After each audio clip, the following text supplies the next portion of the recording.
Okay, what's up, everybody? It's Maisha Edmond, licensed cosmetologist in the state of New York, also a certified trichologist. We are here live with Case Studies Live Part 2. So we did a case study live yesterday, and we are going to do one. So just a bit of housekeeping. I am live on Instagram, trichology_911. I'm also live on Facebook, Maisha Edmond, also Edmond Trichology on Facebook and on YouTube. So those are all the platforms. Listen, get you some paper, get a pen or a pencil, and let's get ourselves started. Okay. Let me see. Let me just put this in here. Just by way of announcement, case studies summer edition is starting next Tuesday. It is going to be absolutely amazing. So make sure that you are a part of that. Okay.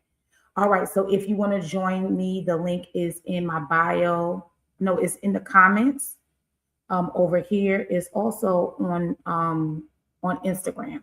I need some glasses. Okay. But anyway, so yesterday we talked about Miss E. Miss E was our case study for the day. She was 16 years old. She was experiencing hair loss for about 2.5 years. She had high lift color and relaxer, as well as braids, weaves, tight ponytails, and wigs. She was an athlete. She had poor diet, and she shampooed her hair as time permitted. Right. So that was that. We did the protocols. We came to the conclusions and all that. So now we have a new person.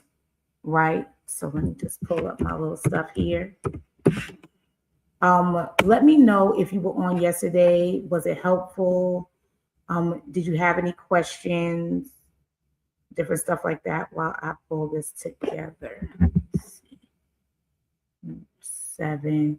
I'm really excited about case studies, the summer edition, because I've been seeing like a lot of hormonal issues. And I want to make sure that we are addressing that as well, especially in Black women, because we're seeing women that may be entering perimenopause, different things like that, and we just want to make sure that we are prepared to do what we need to do. All right, so here are the rules for case studies. I'll read the case study. You will pick out what is your variables. The variables are the things that raise a red flag for you. As a trichologist, hair loss practitioner, or a healthy hairstylist, what things stand out to you, and be prepared to just kind of tell us why they stand out to you and for you. Okay. I'm just trying to see, do I need to switch platforms on Instagram? I think I'm going to switch. Okay. All right. So now that we have that out of the way, yeah, you want to make sure that you are just kind of pointing out what are your red flags, what are the things that you're seeing that that raise a red flag for you. It could be the age, it could be any of those things. Let me just put this up here while we get started. All right, let me know where you're coming in from. If you are a trichologist or a healthy hair care stylist or a new practitioner, like where are you in your trichology journey? And we'll get that started. Ooh.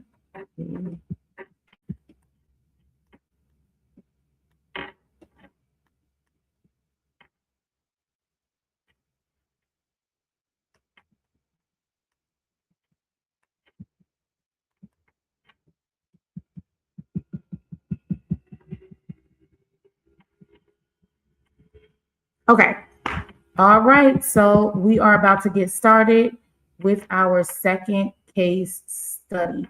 Let me just pull it up on Instagram. There we have it. All right, all right.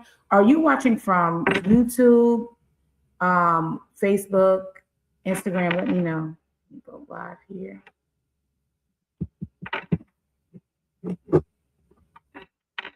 Perfect. And we are live.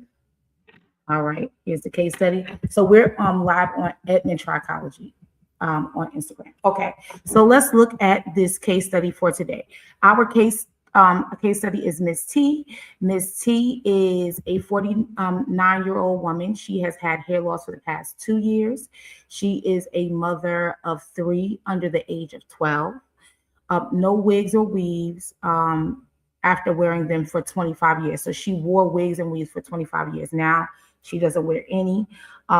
Semi-permanent color only, no family hair loss issues, high work-related stress, high blood pressure controlled with medication for 7 years. Shampoos daily and uses her own special oils. Twirls her hair to soothe her nerves.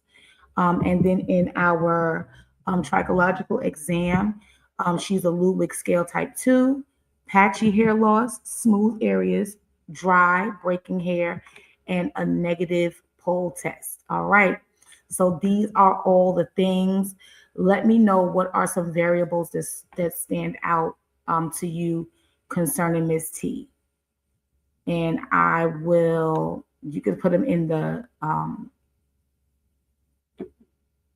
comments.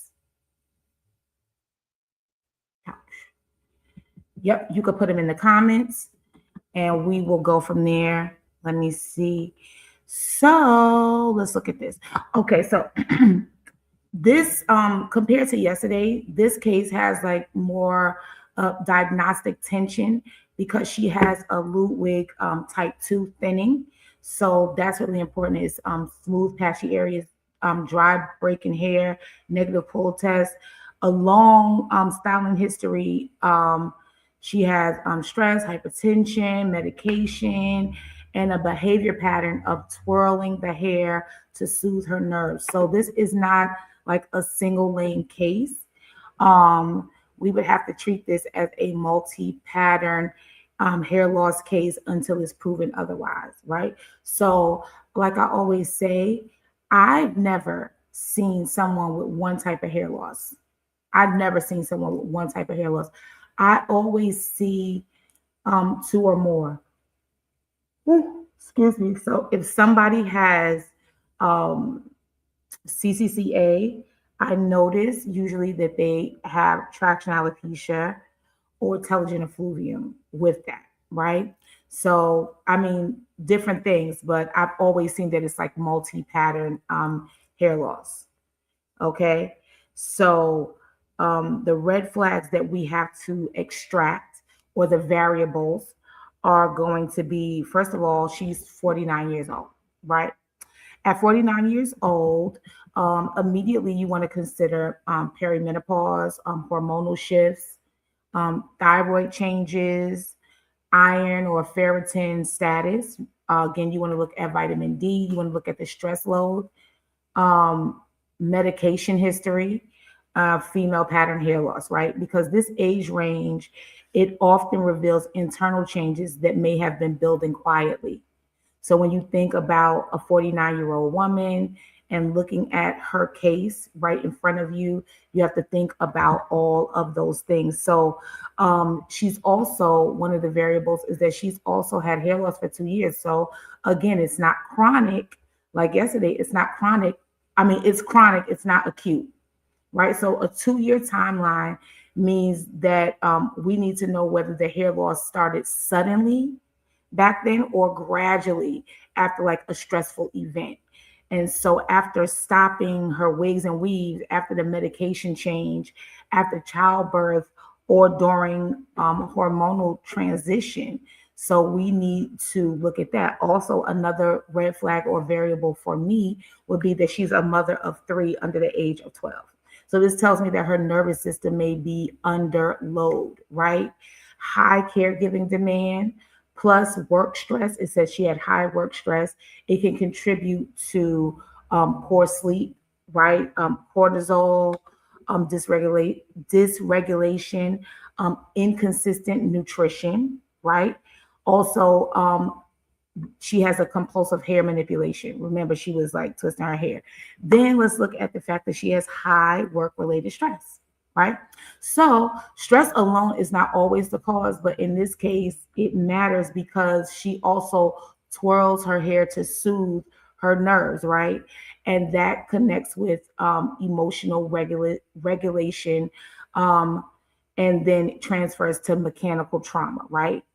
Then we look at what else is another variable.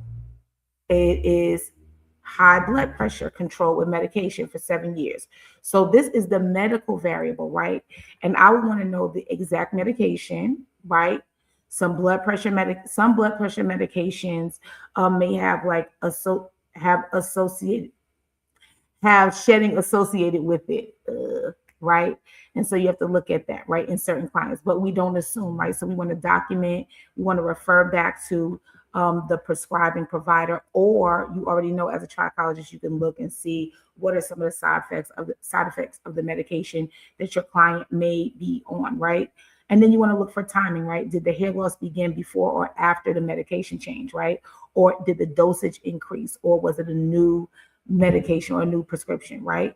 All right. And so then another thing in variables is her hair care, right? So no wigs or weaves after using them for 25 years, right? So this is a huge 25-year history of wigs, of weaves, which raises concern for chronic traction alopecia, right?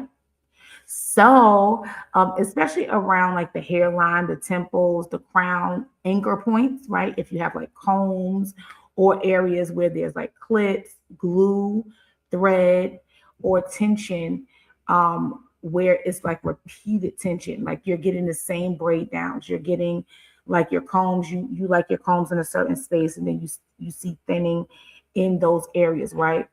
Then also a less aggressive variable is the semi-permanent color, right? So it's less aggressive than like bleach and relaxed or high lift color, but we have to look at like maybe the frequency or the application method. So those things count as well, right? Whether she has dryness after or irritation after she's applied that color, right? Also, it says that she shampoos her hair daily and with special oils.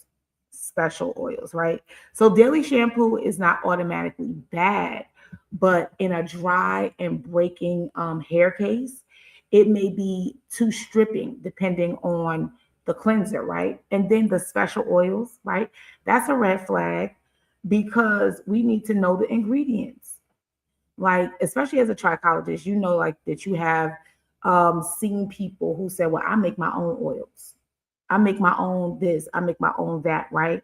And then we have to look at what is the shelf life? Is it stable? All those different things. So you might have a client, or you yourself might be somebody that makes your own oils, and you don't even understand like the science behind it, how to balance it out. What is the active ingredient? What's a carrier oil? If the essential oil that you're using is not enough carrier oil to keep it from being like so potent. So there's like so many different things. So when you look at the fact that she washes her hair every single day and then she applies her special oils, definitely a red flag, right? Is she applying it to the scalp or to the hair, right? And whether they are causing buildup, like, or irritation, or contact dermatitis, right? Or follicular congestion, because oil is a sealant, right? So she may be trying to use her special oil for moisture, but oil is a sealant. So that's not going to work for her, right? The next variable that I'm looking at is that she twirls her hair to soothe her nerves, right? So this is one of the biggest behavioral clues, because her hair twirling can create breakage, right? Localized thinning. And in some cases, it can overlap with certain types of hair loss that we'll talk about in a minute. So we need to ask whether she only twirls her hair, or is she pulling it too? Does it snap? Is she rubbing it? Like all those different things. That's really big. So now let's look at the characteristics. Like what type of hair loss issues do you recognize? What kind of hair loss or hair loss conditions are you recognizing from this particular client who has come in to see you, right? What are the conditions you recognize? Primary concern, excuse me, a primary concern is female pattern hair loss, right? Androgenetic alopecia, right? And so, reason why I say that is because on our exam notes, she's a Ludwig scale 2. She's a Ludwig scale 2, right? And what that means is it suggests that there's a visible central thinning, right? Or a widening at the top of her crown, right? So at 49, a Ludwig 2, right? It can fit into the pattern of female pattern hair loss, especially if there's like progressive thinning, right? Throughout the crown. So like that's really big, right? However, she doesn't have a family history. It doesn't rule it out, right? So what I would look for when I'm looking at this client, because all while we're doing this consultation, we're coming up with what's my protocol going to be, or the protocols that I already have are small building blocks to my treatment plan.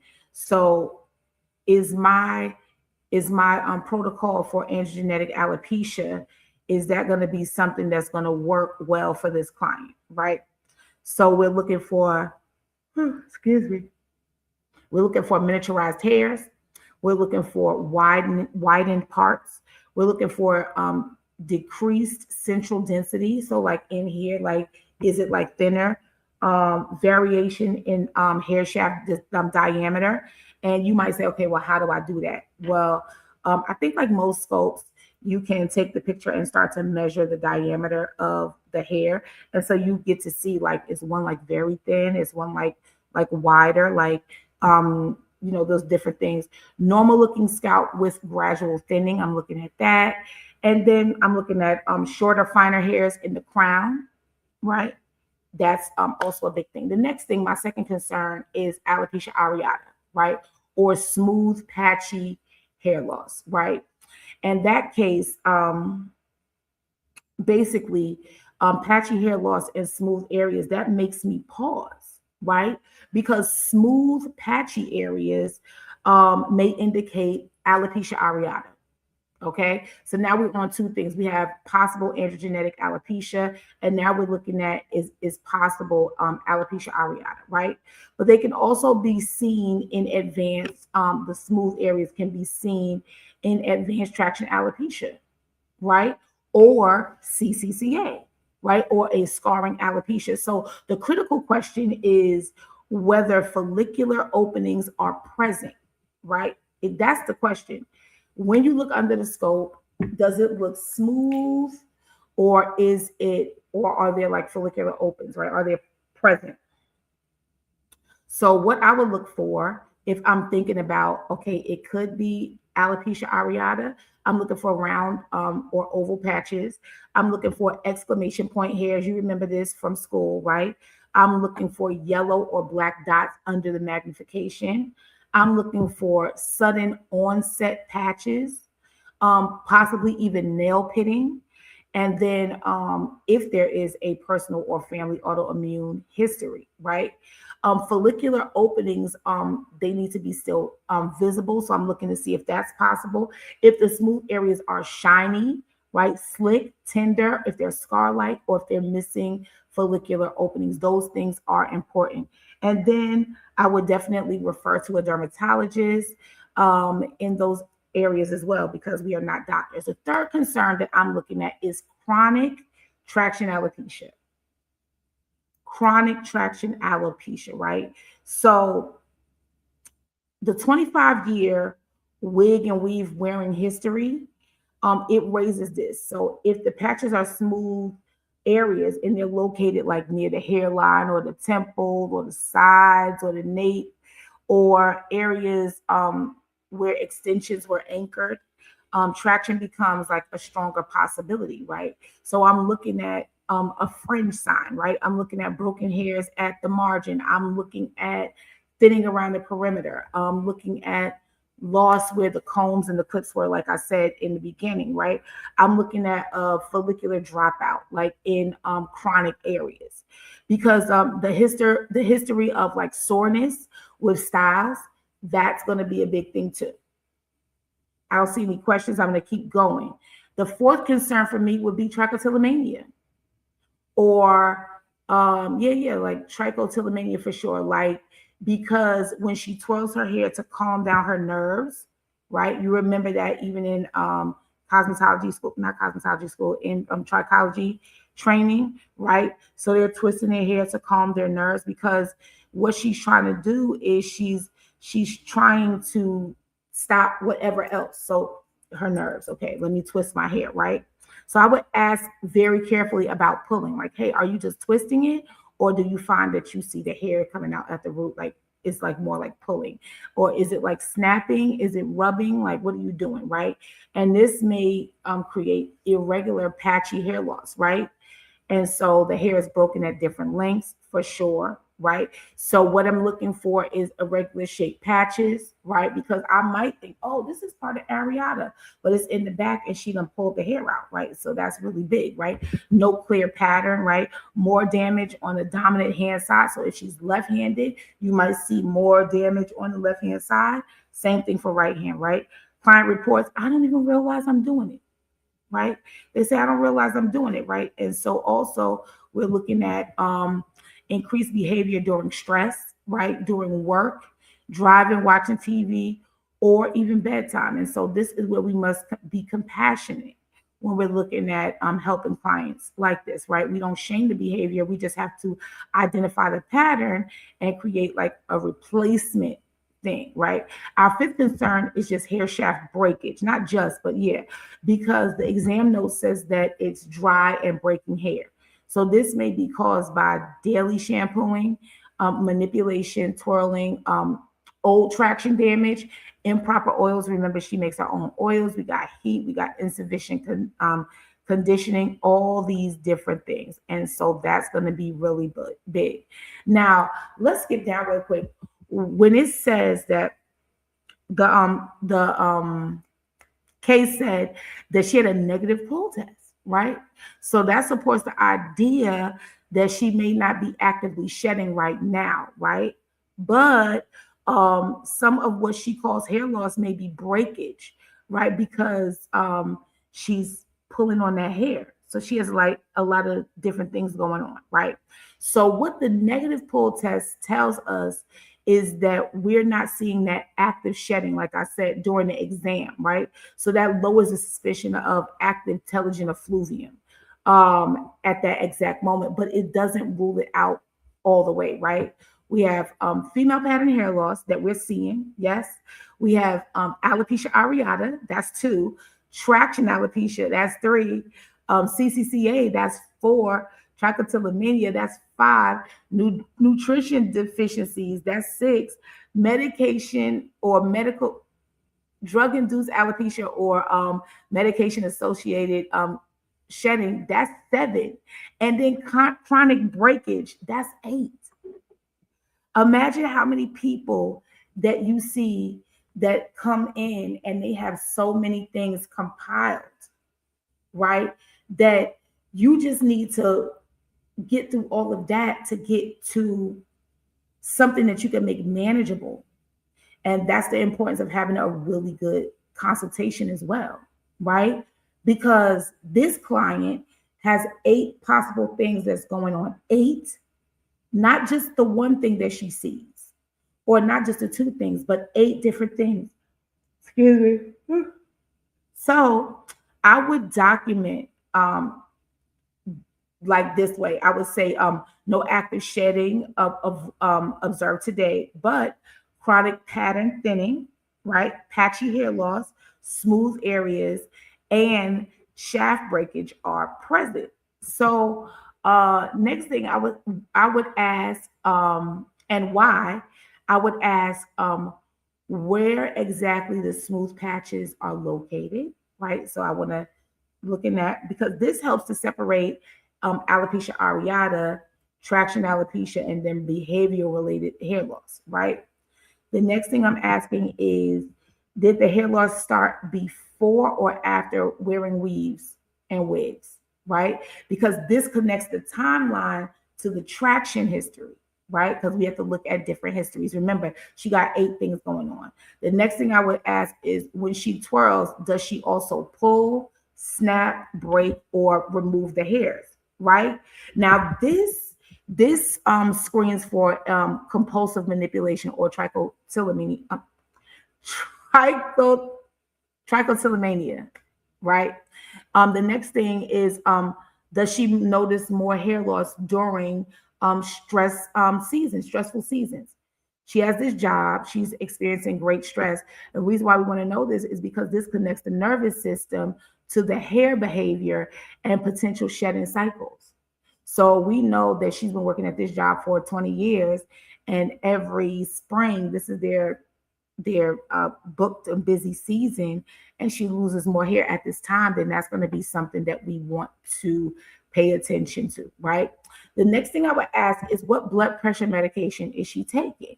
And has the dosage changed in those 2 years? Why? Because it helps to identify whether the medication is the timing is correlates with the onset of the hair loss. The next thing I'm asking is, are your menstrual cycles regular? Are they regular, irregular, heavy, light, or changing? And why is this important? Because at age 59, perimenopause and iron loss can influence your hair density. So if you're a trichologist, if you're somebody that has hair loss, you are in menopause, you have to look at like the hormonal changes and the iron loss. So it's like, my hair doesn't do what it used to do, right? There's an answer for that. And if we could regulate that, then that'll give you some type of peace of mind. You know what I'm saying? So it influences the density. Another question I would ask is there any hot flashes, any night sweats, sleep changes, mood changes, weight changes? Why? Because these point to that hormonal transition as well. Another thing I would ask is any thyroid history, right? We need to know that as trichologists, autoimmune history, eczema, psoriasis, lupus, alopecia areata in the family, right? Because patchy, smooth hair loss requires autoimmune screening questions. And that's another thing. Do you have any of those types of questions in your consultation? Right. And then I need to ask, what's in the special oils? What's in the oil, sis? You're making your own special oils. We need to rule out irritation, right? That's fragrance sensitivity, essential oil overuse, buildup, or contact dermatitis. The next thing I'm asking is, what shampoo are you using daily? Is it a clarifying shampoo? Is it a neutralizing shampoo? Like, what are you using? Daily cleansing may be too stripping if the cleanser is harsh or if her hair is textured, dry, or fragile. Next thing I'm asking is, would you like me to consider factors like scalp density, curl pattern, heritage background when reviewing your client case? Why? This is because long-term weave and wig use, curl pattern, density, and scalp visibility can change how we interpret the traction, how we look at the breakage, how we look at the regrowth, right? Next thing I was looking at was the labs and the internal markers. And what I would want, let me see. I would want to look at those things because this client has, again, 8 things going on. So you would be able to look at, and her physician would be able to review her CBC, her ferritin, her iron, TIBC, vitamin D, her B12, folate, zinc, all the things that we look at, TSH, all those things, right? Even if you you go a little deeper, the A1C, right? Because hormone markers, if clinically appropriate, estrogen, progesterone, testosterone, all those things. Those are important, right? Inflammatory or autoimmune screenings are important, especially when you look at the patchy and smooth areas, all those things. Now let's look at our working trichology impression, right? I would document as a trichologist chronic multi-factor hair loss, right, with the Ludwig type 2 scale, right? I think that's really important. We're looking at patchy and smooth areas. We're looking at different things like that. Let's see. Let's look at long-term traction alopecia, 25 years of wigs and weaves, right? And we don't even think about that, but like that is literally a thing, right? So we're looking at stress-related hair manipulation. We're looking at localized loss. We're looking at dry and brittle hair. We have so many things that we should be looking at. Let's even look at our immediate protocol recommendation. We got a person that got all these things, right? The first goal is not aggressive stimulation, right? The first goal is to determine whether the smooth areas are recoverable. Are they inflammatory? Are they autoimmune? Are they traction alopecia related, or are they scarring? We need to find this out first, right? So we have non-negotiables. How are we gonna figure this out? Well, we have to stop the stuff, right? So no wigs, no weaves, no clips, no combs, no glue, no tension, no tight anchoring. But we know that she stopped wearing it after a while, so I'm supposing she's wearing her own hair, right? No tight ponytails, no tight buns, no repetitive tension, where you always got to have this in this way. You got to start shifting that, right? We want to stop twirling or replace the behavior with a non-hair soothing habit, right? And that's something that you want to work with your clients, potential clients' doctor on, right? You also want to pause the special oils, right? Until you can look at the ingredients. You have to review those ingredients, right? So that being said, we're looking at like different protocols. So as we do this, now we're looking at, okay, so what is the treatment plan for this client? Like, what are we doing? Let's see. I wrote some notes. Okay. All right. So of course, every time I'm starting like a treatment plan, I always start with like that baseline, that detox. I'm just kind of getting the hair and scalp to where it needs to be, right? So the first thing in weeks 1 and 2, we're identifying the patterns and we're stopping anything that's worsening the case, right? So in the office, of course, you're going to do the full consultation. You're looking at the medication timeline. Again, you're looking at the hair loss timeline. You're looking at scalp microscopy, right? So you're looking at them underneath the scope. You're doing like photo mapping. So you're doing like crown, the part line, the hairline, the temple, the nape, each patch. You're looking at all of that, right? Then you're checking for follicular openings in the smooth areas to make sure that it's just not all scarred over, right? Then you want to assess the shaft breakage, right? So you're looking at it, you're doing like some pull and like just checking for elasticity. Then you want to do a gentle scalp cleanse, right? And you want to do barrier support treatment, right? And then also you want to hydrate, right? So you're doing hydration focused conditioning treatments, right? So you want to do all of those things. Okay. Then at home, we want the client to stop using the special oils temporarily. We're going to give them a gentle shampoo 2 to 3. Well, I don't know if it's like, 2 to 3 times. No. We're going to use the gentle shampoo. We're going to do it once a week. Unless your client is used to shampooing more.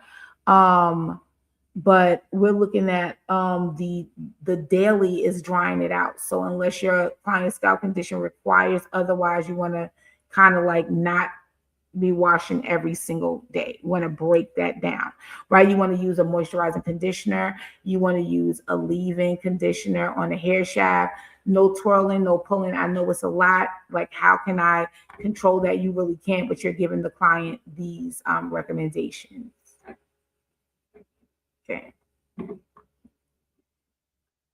All right. So how would you do that? Like in your clinic, as a trichologist that's well rounded, you may have like a stress ball, you may have a fidget tool, right? Just different things, just something else, right? You definitely want to refer them to a doctor, a dermatologist for the smooth patches, and then you want to look at contacting the provider, the medical provider for the labs and the medication instruction discussions, right? So then we have weeks 3 to 4 when we're reducing, we're stabilizing the scalp and reducing breakage. I'm not going to keep you long. Weeks 5 to 8, we're looking at growth support and pattern monitoring. Pattern monitoring. And then weeks 9 to 12, we're looking at the reassessment and then what are the next steps for this client. Okay. So that's it. What I would tell the client, I would say something like, listen, I see a few different things happening at the same time. You have the crown thinning, which is a Ludwig type 2. We're looking at which women around this age they may experience, but the smooth patchy areas, I would say we need to rule out alopecia areata or traction damage or just scarring. So I would just kind of like go through what I saw, and then I would just kind of like help them out in that way. So as a level 5 trichologist, if you're a level 5, right, then we have to look at this as something that could really help. Hey, that could really help other clients as well. When you're looking at these cases, right?